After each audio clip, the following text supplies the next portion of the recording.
So let me give you the numbers, okay? 47-20-3 so far in Survivor. That is freaking ridiculous. Third place, not Survivor, in Circa Millions. Third place in Millions. He went 3-2 this week. A lot of money on the line for Mr. Fezzik. He lost with Jacksonville catching 3.5, which we can discuss. You just made a prop bet on tonight's game between the Packers and Giants, but let's start with Circa Millions because we're pulling for you big time. First off, 47-20-3. You should be proud of that. And you're only a half a game out. Hi, Steve. How are you? So sweating each and every game as they become more and more important. Leaderboard, a whole bunch of people within a few games of first. It's anyone's ball game with basically 21 or 20 picks to go here. And some of the guys in the top 5 have Miami. So normally I'd be rooting for Tennessee, but I bet Miami. So I'm kind of torn in terms of who I want to cover. So you bet Miami personal as a professional handicapper, but in the contest it would behoove you if the Titans cover tonight, right? The 13.5 in the contest. Bird in the hand's worth more than promises down the road. Who knows if this is even going to matter in the contest. So I'll take the Miami cover and be happy, yes. So in terms of games, how many games back are you of the leader, you said? Half a game. So but it will grow to one game if Miami covers.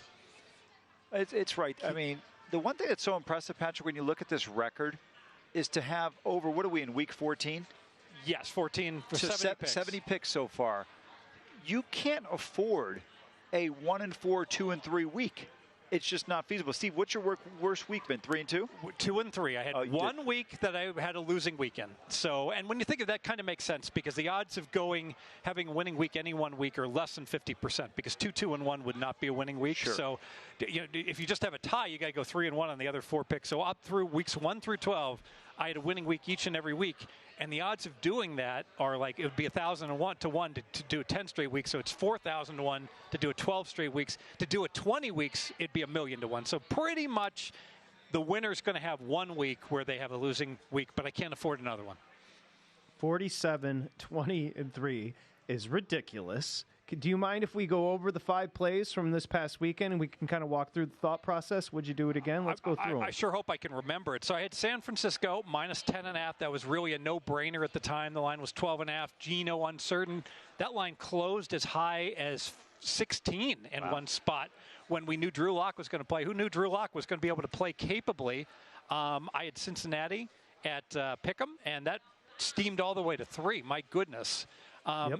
And then I had my other winner I seem to remember the winners more than the losers, personality flaw. So I had the Saints minus 5 and got a little fortunate. The stats were pretty equal in that game. I'm not saying I had the wrong side because they won by 22, but got a blocked punt. You could argue that's what Carolina does, is just find ways to get smashed. And then the killer, Jacksonville, plus 3.5, 27-31 final, down 4. With the minute to play, they go for 2, and you know what? I'm burned by my own analytics because this is scary because everybody's all over the internet saying, "What a stupid move! You should just kick the extra point." And I feel like that chick in I believe it's in Rome or Grecian times. She was in Troy, right? And I guess it was the Trojan horse. And she's like, beware that horse. There's like soldiers in that horse. Don't put that horse into our town. They'll sneak out and open the gate and we'll get sacked. And no one listened to Cassandra ever, even though she could see the future. And I feel that way sometimes. Like, I'm the guy that, like, 10 years ago, I was like, if you're down 14 late, you score a touchdown to cut it to 8, you go for 2. It's obvious. Sharp 5th grader could tell you that. Just mapping it out. I won't go into all the details here. The same is really true. If you're down 10 and you score a touchdown and you go down 4 without going through all the details, you really should go for it, especially if you're the underdog, because you don't know what you need. If you kick the extra point, you're down 3. What are you going to do then on your final drive if you get the ball back and you have 4th and 2? Should you kick the field goal? Should you go for it? Well, you don't know if you're going to win in overtime, so just eliminate that. Just go for 2 right away, and that way you know a field goal will win or you'll need a touchdown to win. If you did the Monte Carlo simulation like 10,000 times, it would scream, go for it. And every single person that disagrees with me on the internet, and it's the vast majority, none of them are math guys. They're all just, no, you got to cut it to 3. I understand that, but let me ask you this question. You are putting yourself in a position where you have to gain 35 additional yards, and the clock becomes a factor based on time, score, and situation. You are out of a scenario where if you miss, you can tie the game up from anywhere between 1 to 35 yards. Sure. And so what about taking that into consideration? I appreciate the point you make on analytics, but the one thing I don't like with analytics is there's no aftermath, right? Like there's no ramifications for being wrong. Sure.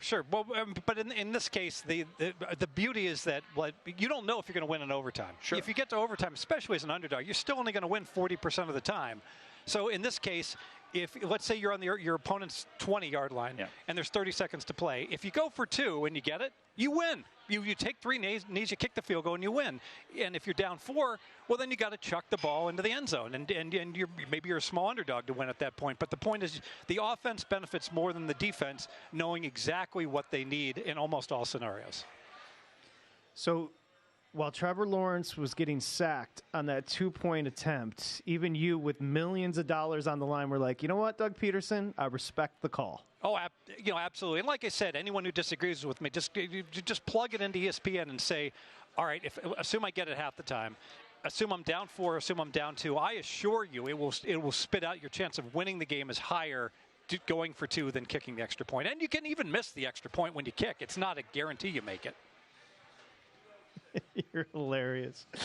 And that's betting, isn't it? Tonight, while potentially millions on the line with not too long to go, you'll have your own personal bet also along with your competitors, and that is the 13.5. I would imagine, is that the number you got with Miami? It was. I was a little late to the party. I could have laid 13, but I got to it before the -14. And frankly, I was looking at it last night when there's still 13.5s out there, and I was like, I don't want to sit there and knowing I was leaning to Miami and watch Miami kick their teeth in and watch my competitors, 2 of my closest competitors, scoop past me in the standings without benefiting from it financially. So let me get in on early, and if Miami comes up short, emotional hedge. If Miami comes up short, I'm like, well, I lost my big bet, but now I'm only a half game out, and I'm still in 3rd place. Yes.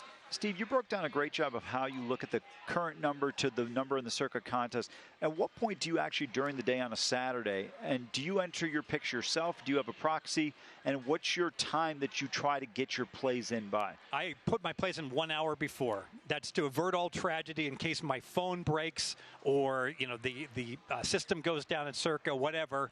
That worst case, I could hop into my car, scream over to Water Street, the closest Circa location to me, at least according to time travel, and get my picks in if all disaster struck. So 1 hour before. Okay, Steve. Well, 3-2. Look, could have been. It's not bad. You're still in the mix. Just a half game out. If the Dolphins do cover the 13.5 tonight, you'll be 1 game out. Is that correct? Yes. And by the way, Eagles was my 5th pick, Patrick. I lost with the Eagles, complete wrong side, and I got to tell you, so I am chucking in bets on the Cowboys from the get-go. When that game kicks off, it's like the Cowboys come right down. It's clearly they're dominating. Well, it's easy to lay 3.5, and it's easy to lay -180, and it's easy to lay -200. Then it gets a little harder to lay 5, but I'm like, it's not going to land 4. And then I'm laying 6, and then I'm laying 6.5, and I'm like, then it hits 7.5. I'm like, okay, I think I'm done here. I don't want to middle myself on this game and have the Cowboys win by 7 and lose my bets. But as it turns out, every bet was good on the Cowboys that completely dominated the Eagles that have a great record. Stats, not so much. Curious to get your takeaway on those two teams moving forward. Right now, because of the conference record, the Cowboys first place in the East. A little bit of an easier schedule for the Eagles moving forward. I think they have the Giants twice, Steve. But do you have takeaways for bettors with those two teams? Yeah, the Eagles are going to clearly win the division. I would lay I think I'd lay -240. The Eagles are going to win the division. The tie breaks right now are irrelevant. That's what content providers do on ESPN.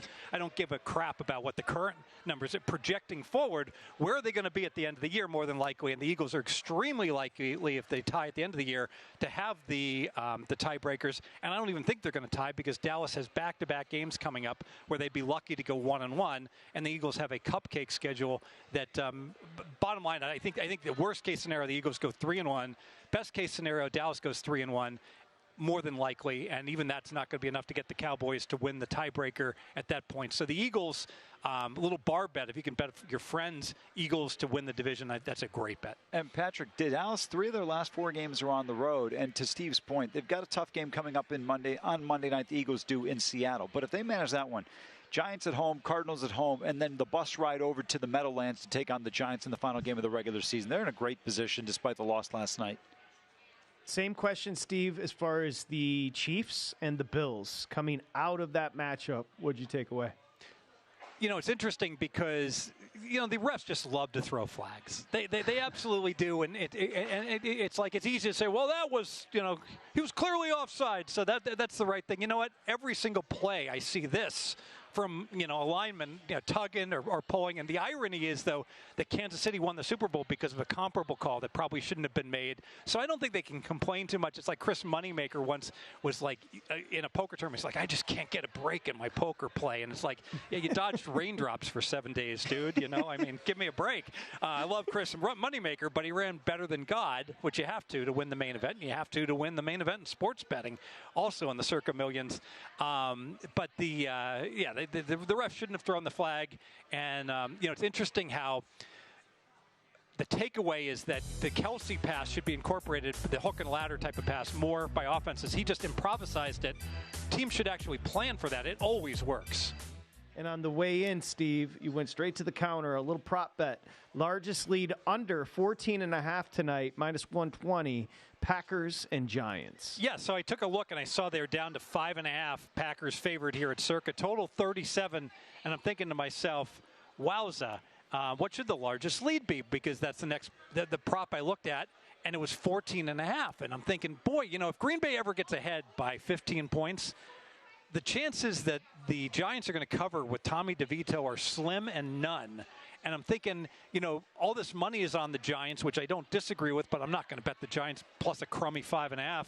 But I look at this as a much more effective way to bet the Giants. The Giants aren't going to get up by 16 points in this game. It should be a lower scoring game. And I could easily see the Giants, you know, losing this game by 10, 8, 14, and basically being down 10 in the fourth quarter and nothing happening. And I can get largest lead under 14.5. It was a no-brainer, effective way, in my opinion, to bet the underdog, the New York Giants. The lack of staggering these starts here. Anything that you can give advice, and we'll get to Tennessee and Miami, but advice for in-game betting with the two games going off at the same time? I would focus on one or the other. But, I mean, if you got two TVs, you can certainly watch, you know, both. But I personally have a preference. All things being equal, I like a lower total, because in a lower total, field position means more. And the you know, the extreme example, any Dolphin game, they could be on their own 5-yard line, and you could blink, and it's, oh, Tyreek to the house, and it changes everything. Whereas a game where poor Tommy DeVito's on his own 3-yard line, blink, and the Giants are not going to be in the end zone. Well, they might be in their own end zone. So because of that, my preference in all my live wagering, in ideal world, I get to bet an Iowa or an Army-Navy game because of the value of the field position when I'm live wagering.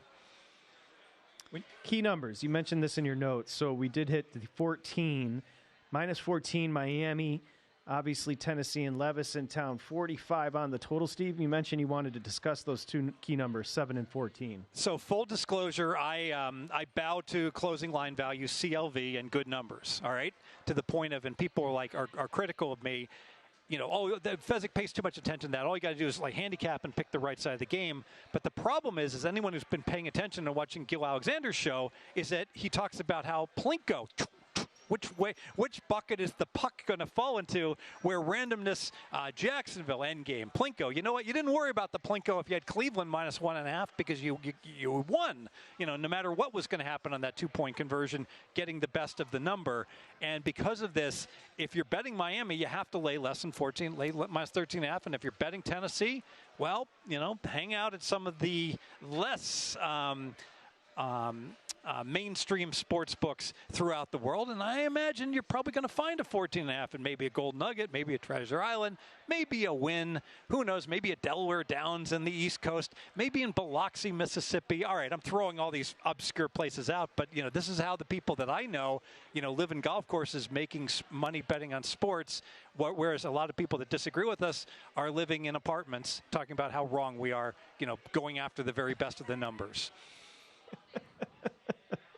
Oh, you're funny. Your content providers have become a bit of an obsession with you lately. Tell me why. Oh, the latest. There's so many that like people listen to, like these experts, right? Like, oh, listen to this gal on ESPN. She's the sports betting analyst, and I assure you, she has likely not worked for a betting syndicate and learned how to bet sports for a living. It's interesting how I feel like most of the poker books out there are quite good. Ed Miller's books, etc. But there's hundreds of them that are good. The blackjack books are quite good. Don Schlesinger might be your best blackjack book. The vast majority of the sports betting books and articles out there are, let me be politically correct. Screw it. Let me not be politically correct. They're utter garbage. They have no idea what they're doing in terms of how to win. 98% of it is like, well, how to handicap the game and how to find the right side. And I can tell you, having worked for betting syndicates and managed them, if you showed me a ticket that said Miami minus 14, I would fire you immediately. You have no idea what you're doing. And if you showed me a ticket with Tennessee plus 14, same thing. You got to get 14.5, and you got to lay less than 14. That, in the long run, that makes the difference. And obviously, it's worked for me in contests throughout the years. And people used to argue with me back in 2008, 2009, when I won both the South Point contests and both the Westgate contests. They're like, before that, people were like, oh, this crazy guy thinks like getting these good numbers is so important. And everybody disagreed with me. Everybody. There was not one person that like, oh, you listen to Fezzik, he knows what he's talking about, until I won 4 contests. And then all of a sudden people are like, that guy might actually know something. Okay, let's continue this thread. We'll keep pulling it and keep poking you. What else do you see as common mistakes that's being purported by content providers? Let's have a little fun with it. Let's keep going. Anything else that you see that constantly drives you nuts? Trying to get the good number by buying the half point. So just don't do it. So a good example is back in the 1990s, you could walk up if a college football game was plus 2.5, lay $1.10. You could buy it at plus 3, lay $1.20. And that was a good buy. It's actually worth more than 10 cents. It's worth around 15 cents.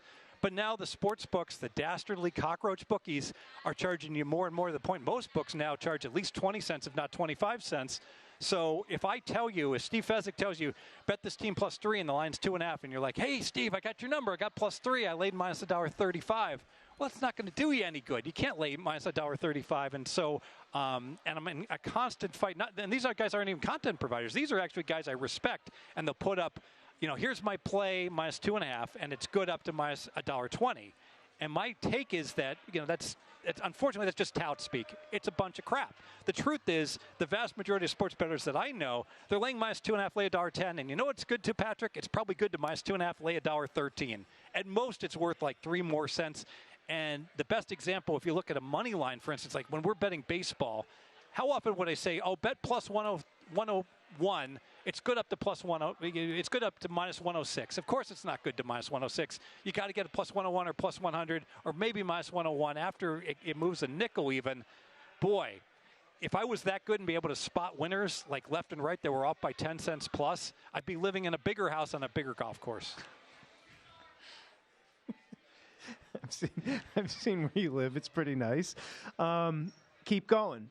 Props. What is the biggest mistake that new bettors are making, and maybe they're reading and picking up from content providers on prop betting? I'm going to throw myself under the bus on this one. So prop betting is not as good. But with what I do, taking a prop after it's moved, it's like, because props are not like sides. There are times when you can lay minus 150 on a prop that was minus 120. Let's talk about Dustin's Reggie Jackson the other day. So Dustin gave out, 2 weeks ago, he said play, the PRA, the points, rebounds, assists, over 25.5. And you notice, Patrick, I didn't say, well, you could have gotten 22.5, just 30 minutes ago. But 30 minutes ago, the entire Denver starting team wasn't out. Like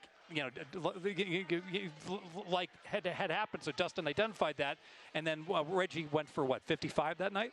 Yeah, 52, 54, something like that. Pretty much doubled it. Is that good?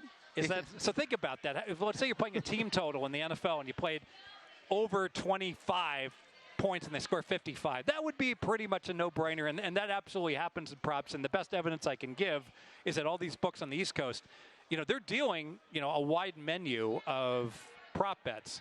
But I assure you, if you're betting those regularly and winning, you're getting situations where all of a sudden your account gets flagged, and suddenly it's going to be, you have an $18 limit. You can still bet with us, but you can't bet, $18,000 like these screenshots show, or 1,800 or 180. It's literally like some guys will get like $1.95 as their betting limits. Well, that shows you how profitable it is to focus on that, and that's what you should be focusing on if you're a guy that's never won in betting. Pick some teams and really specialize in prop betting. Steve, wanted to ask you real quick. You talk about the line moves in the NFL, which are so crucial because the number of possessions and points scored. In terms of whether it's NBA, college basketball, do you hold the same value on a half a point move the way you do in the NFL, or just because there's so many points, it's not as much of a concern for you? Well, the difference in basketball is a great question. In the NFL, all half points aren't created equal. Who cares if you get plus 9.5 or plus 9, by example? I mean, they all matter, but it really doesn't matter much. In basketball, pretty much every half point, if you asked me how much is a half point worth, I'd say it's worth 8 cents. And I wouldn't be that wrong. It's worth more on the 2, less on the 1. But the point is that they're all critically important in basket betting. We've got a little question and an answer going on with Steve Fezzik right now. And Big Guy, you're up. So last week, Steve, we discussed my futures tickets and approaching hedging them, going game by game here. As I have Alabama 40-1 to win the title. I have Washington 40-1 and 25-1 to win the title. And after we got off the air, I started, messing around and saw that the Exactas were up for the college football playoff. So I thought perhaps there's a chance there's more value in me going plus money and betting on the only results where I don't have something involved, such as Michigan over Texas or Texas over Michigan at a plus price. Because right now Michigan defeats Texas is plus 370. And where am I looking at? And then Texas defeats Michigan is plus 550. Those are the results that would kill me the most. Is there any value in using the Exactas? Put me on the spot, but let's calculate it right now. So to win these Exactas, you need Michigan to win and you need Texas to win. Michigan's a coin flip. That's easy, like 50-50, because I think Michigan's a 1-point favorite. They're probably going to close a 1-point dog. Call it pick 'em. Texas is going to win about 2/3 of the time. Probably they're 4.5-point favorite. So the probability that we go Texas-Michigan would be 1/3. Times 1/2, so that would be 2/3 times 1/2. Focus, Steve. So there's a 33% chance that you're going to get that bad scenario where those two teams play. So I'm just to simplify it, I'm going to say that the Exactas, I know it's a better chance for one team than the other, but let me just simplify it and assume it's a pick'em game in the finals. I would say each Exacta has a 1/6 chance of hitting, and right now on average you're getting paid like plus 450 on the Exacta, and you should be paid 5-1. So the house edge is like a 10% over you. I wouldn't bet it. Yep. Back of the envelope calculation. Got it. Go back and you can listen to that and tweak it. That was, dude. That was like that was watching Sean McVay draw up an offense before the Super Bowl right there. The way to calculate all this stuff is you want to take probabilities of things happening.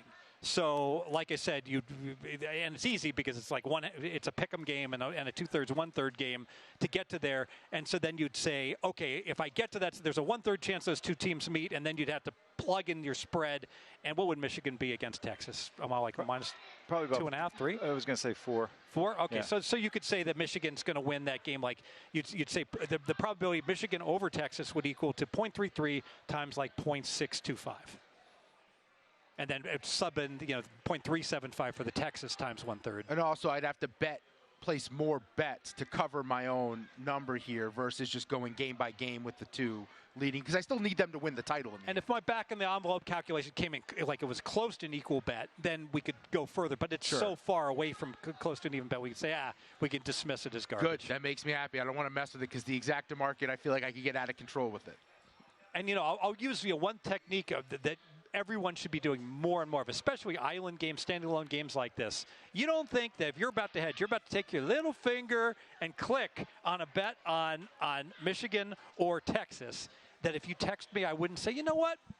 I'll give you 3 cents better than the best number you can find. Just a gentleman's bet. I'm not a bookmaker. Yeah. I don't book anything, but hypothetically, but really. I mean, all the time. If somebody like if it's a pick'em game, two baseball teams are playing.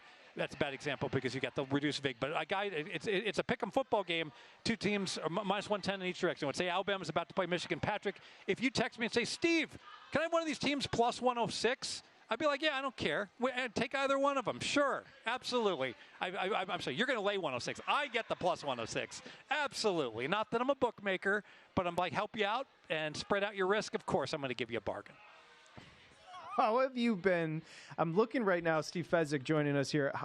Check this out. So coming up this Thursday, you got Stick versus O'Connell, back up, Chargers at the Raiders. And then how about on Saturday, Minnesota's going to start a backup, Cincinnati's going to start a backup, Pittsburgh's going to start a backup, Indy's going to start a backup. Denver and Detroit are the only two teams over the next 4 games that are starting their starters. Handicapping these backups, it's been a roller coaster, no? Yeah, and you know what? There's been a lot of sharp money on Detroit, and I agree with it. It's like, enough is enough. Detroit may have struggled in the elements and the like, and Denver, are they going to keep getting 4 turnovers a game? If there's like one game of those 4 that I'd say, boy, I'm really confident how this is going to turn out, I would say Detroit smashes Denver. Wow. Go ahead. No, I was going to say, I just kind of wanted to follow up on that one. You said smashes Denver. I mean, just kind of expand upon that just based on the way things are going right now for these two teams. Nothing concerns you with Detroit. I mean, going into this matchup. It's all in my power rating. So Detroit is sucking. They played lousy in both their games against the Bears. They got outplayed. I still have Detroit 3 points better than the average team. Now I had them 5 points better, so I've certainly downgraded them. Denver's they're the 8 of clubs. They're Joe Q average, rated team, and of course they can beat Shtick. Good for them. And of course they can win when they're plus 5 in turnovers in a game, etc., or plus 3. But they're an average team, so I got a team that's 3 points better with a big home field that all of a sudden is being questioned whether they're even a contender anymore.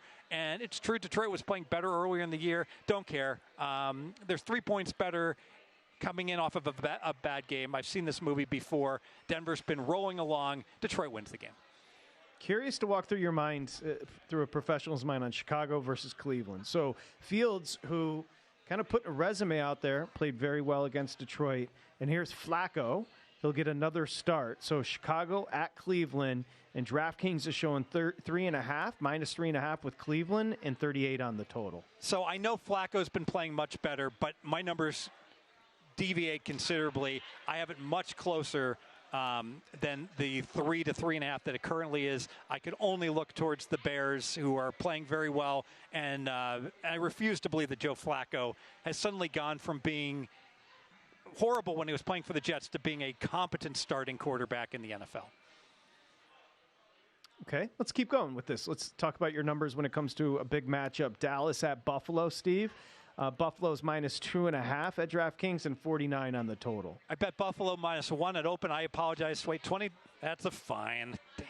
Whenever you talk about a line that's like long since gone, you absolutely have to pay a fine because everybody does it, and they always say it's in pocket. You know what? I want to. Yeah, you know what? It's in the wallet. Open up the wallet. I want to see. I want to actually see the bet. Open that wallet a little wider. If anything falls out, it's mine. There you go. But the bottom line is that if you're a situational spot, Buffalo needs the game like blood. Dallas just went ahead and got that huge win against Philly on a short week. You're going to bet Buffalo. If you're a power ratings guy, well, wait, Dallas is 2 points better than Buffalo, and I'm getting Dallas plus the points, and home field's only worth 1.5, and I'm going to bet Dallas. I got a team from Texas that has to travel to the elements. I haven't checked the weather yet in Buffalo. I'm sure it's going to be lousy.